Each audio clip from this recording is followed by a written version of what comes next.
when I was writing my next book, I researched quirky Tennessee town names because Tennessee has a wealth of really odd town names like Frog Jump or Bitter End.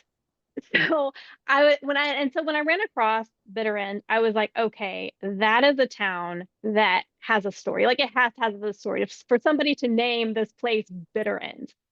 And so I had an idea of what I wanted the Bitter End Birding Society to be. In my head, it was this story about a ragtag group of bird watchers, kind of this ensemble cast. Each one of them has issues in their life, and that was what the story was going to be. Well, when I decided to go on a research trip to Bitter End, Tennessee, which is a real place that comes up when you search it on Google, Google Maps, it will come up and give you directions. That completely derailed my plan for this book and what I thought it was going to be. So we piled the kids in the car. Um, our minivan is about 4 hours from where I live, and we're going to go to Bitter End. So we are following the GPS all the way up through there.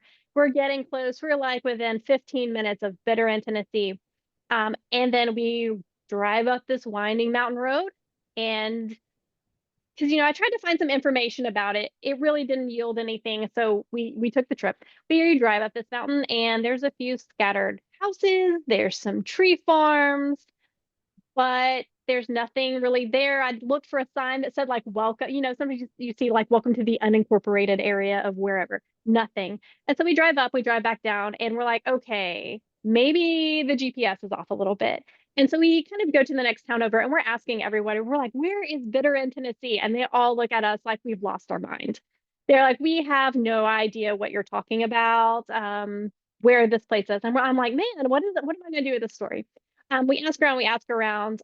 We even, my husband of the two of us is the extrovert. I am the extreme introvert. And I'm like, he's like, I'm gonna go ask this guy. I'm like, what are you talking about? And there was this guy who was out mowing his yard who looked like he could be a stunt double for Santa Claus. He is out there mowing his yard, and my husband's like, we're gonna go ask him where Bitter End is. He looks like he would know. So he goes and he asks him. We end up in this family's living room of their historic home. I'm like, how am I in this moment right now? Because of my extroverted husband. That's why I was in that moment right now. But again, they didn't know where Bitter End was. And I was at the point I was going to give up. I'm like, I guess Bitter End's going to be a fictional place. We made one more stop at Roan Mountain State Park. We walked in, we're looking in the gift shop, and where you say something about Bitter End, and someone pipes up and says, I know where Bitter End is. And we're like, okay, please tell us because we've been looking for it all day long. And it was the park ranger who was working the desk, and she's like, I grew up in Bitter End. She's like, only the people who grew up in Bitter End know it by that name. And she starts to tell me the story about moonshiners and all of the wild stories that happened up on this mountain. And so then my contemporary story about a group of bird watchers, of course, then had to incorporate a dual timeline that involved a moonshiner's daughter falling in love with a preacher's son and this whole fallout that happens in this family because of it. All because of my trip to Bitter End, Tennessee. We have this family that lives up in Bitter End, Tennessee. And this is a sort of a coming of age type story where this young woman has lived her entire life up on this mountain and she kind of dreams about a different life. But, at the same time, she's been pretty contented with the life that she's lived. But then there's a little church that's been abandoned up on the mountain, and this young family moves in, and there is a boy there who she falls in love with at basically love at first sight kind of scenario. And so she is kind of caught in this tug of her identity. Like she's always identified with this mountain. This is like in her blood. These are her people. This is her community. But she feels this tug to have a different life with this young preacher. She knows her dad is kind of like this morally gray kind of character. There's all these rumors about who he is and what he's like. And, she knows the man that has raised her as this gentle, kind man, but she hears all kinds of wild stories about who her father is to the rest of the world.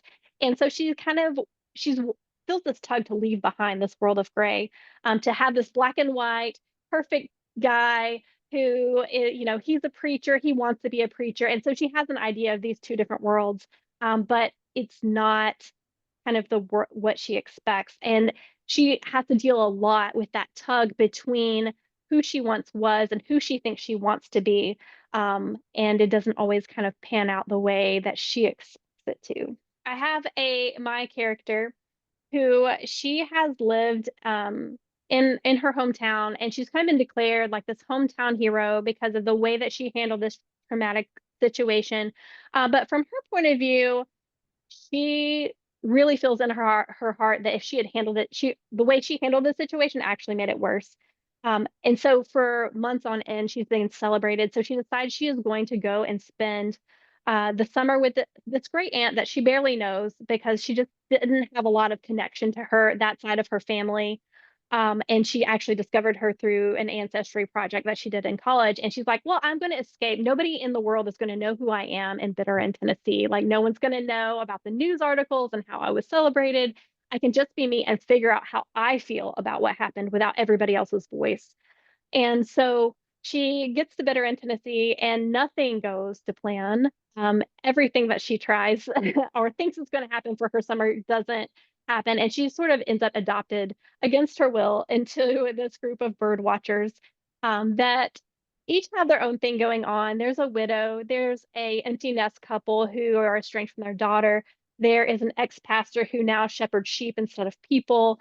And then there's her, and they're all kind of thrown together out in the woods, and they're looking for all of them. Of course, they're looking for birds, but all of them are kind of looking for something more.